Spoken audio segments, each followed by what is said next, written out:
everyone and welcome back to my channel. For those who are new here, my name is Omar, and in today's video I'll be letting you in on one secret that a lot of people are not aware of, which is the fact that if you're trying to grow your personal finance, then leaving your savings in the bank is not exactly in your best interest. So if this is something you want to find out about, keep watching.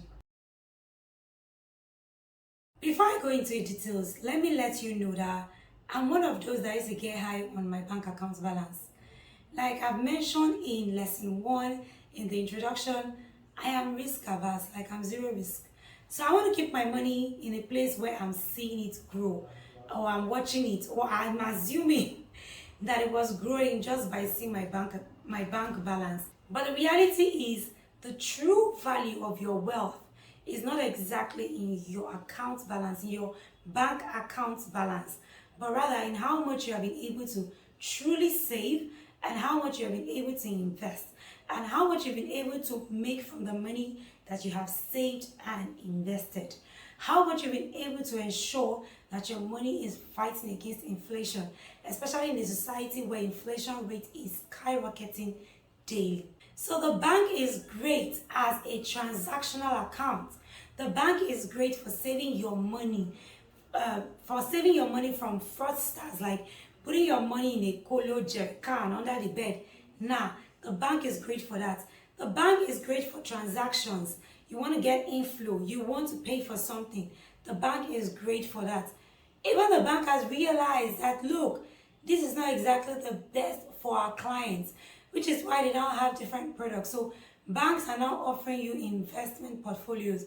Banks are now asking you to come and pay for dollar investments, treasury bills, bonds, mutual fund investments.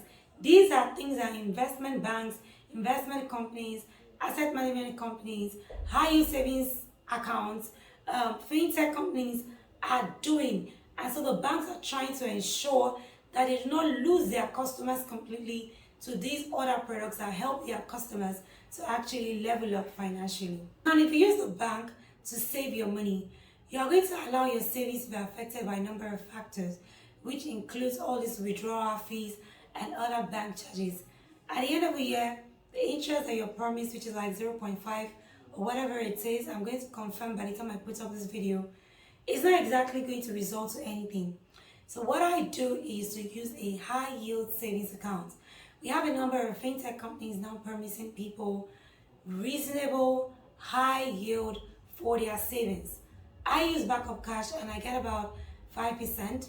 You have different products that you can use, from instant to automating your savings, and my favorite is even the Snap Savings. So with Snap Savings, I can have my money in their account and still have it liquid. So it's like having your money in the bank and you don't have anything to worry about.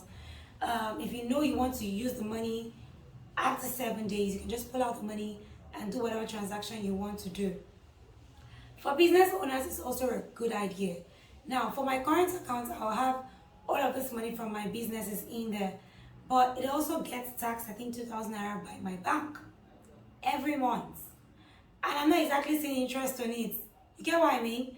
So what you can do is pull out the profits from the business or the money you've made and put it in an account like Snap Savings, and just allow your interest to continue to compound.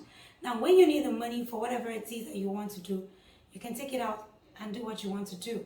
In the end, you've been able to accrue some interest on that money. That's the secret, guys. Another safe way of investing is mutual funds. Mutual fund investments are very safe. They are not as volatile as things like forex trading, crypto, and even agri investments. That's the reason why what they promise you may not be as high as 60%, which is super outrageous. I do not recommend that anyone should be trying to invest in something that is super volatile when you have not even started small, when you have not truly understood the market, when you don't know so much about investment. Make sure that you're speaking to a professional, you're armed with the right tools. I mean, in my own case, I'm exposed to this information because of where I work. So I know if I want to go into crypto right now, and I know how much I probably want to try out with.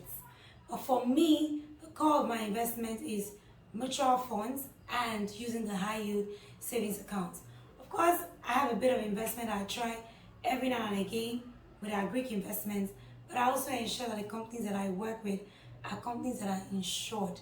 So that if anything goes wrong, my money is not completely lost. That's all for this week. We'll be back on Tuesday with financial lesson 3. Make sure you have yourself a very good weekend, and I'll see you guys on Tuesday. Bye guys.